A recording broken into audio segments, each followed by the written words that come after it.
ஆதியாகமம் 12ஆம் அதிகாரம். கர்த்தர் ஆபிராமை நோக்கி, நீ உன் தேசத்தையும் உன் இனத்தையும் உன் தகப்பனுடைய வீட்டையும் விட்டுப் புறப்பட்டு நான் உனக்குக் காண்பிக்கும் தேசத்துக்குப் போ.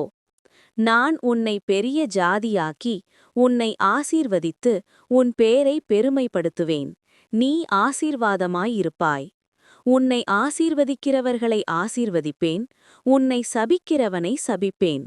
பூமியிலுள்ள வம்சங்களெல்லாம் உனக்குள் ஆசீர்வதிக்கப்படும் என்றார். கர்த்தர் ஆபிராமுக்கு சொன்னபடியே அவன் புறப்பட்டுப் போனான். லோத்தும் அவனோடே கூட போனான்.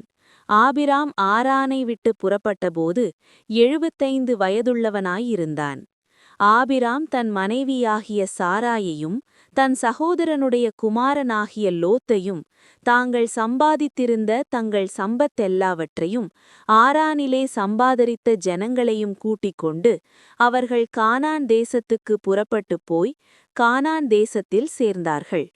ஆபிராம் அந்த தேசத்தில் சுற்றித் திரிந்து சீகேம் என்னும் இடத்துக்கு சமீபமான மோரே என்னும் சமபூமி மட்டும் வந்தான். அக்காலத்திலே கானானியர் அத்தேசத்தில் இருந்தார்கள். கர்த்தர் ஆபிராமுக்கு தரிசனமாகி, உன் சந்ததிக்கு இந்த தேசத்தைக் கொடுப்பேன் என்றார். அப்பொழுது அவன் தனக்கு தரிசனமான கர்த்தருக்கு அங்கே ஒரு பலிபீடத்தைக் கட்டினான். பின்பு அவன் அவ்விடம் விட்டு பெயர்ந்து பெத்தேலுக்குக் கிழக்கே இருக்கும் மலைக்குப் போய் பெத்தேல் தனக்கு மேற்காகவும் ஆயி கிழக்காகவும் இருக்க கூடாரம் போட்டு அங்கே கர்த்தருக்கு ஒரு பலிபீடத்தைக் கட்டி கர்த்தருடைய நாமத்தை தொழுது கொண்டான். அதின்பின் ஆபிராம் புறப்பட்டு தெற்கே பிரயாணம் பண்ணிக்கொண்டு போனான். அத்தேசத்திலே பஞ்சம் உண்டாயிற்று. தேசத்திலே பஞ்சம் கொடிதாயிருந்தபடியால் ஆபிராம் எகிப்து தேசத்திலே தங்கும்படி அவ்விடத்துக்குப் போனான். அவன் எகிப்துக்கு சமீபமாய் வந்தபோது தன் மனைவி சாராயை பார்த்து, நீ பார்வைக்கு அழகுள்ள ஸ்திரீ என்று அறிவேன். எகிப்தியர் உன்னை காணும்போது இவள் அவனுடைய மனைவி என்று சொல்லி என்னைக் கொன்று போட்டு உன்னை உயிரோடே வைப்பார்கள்.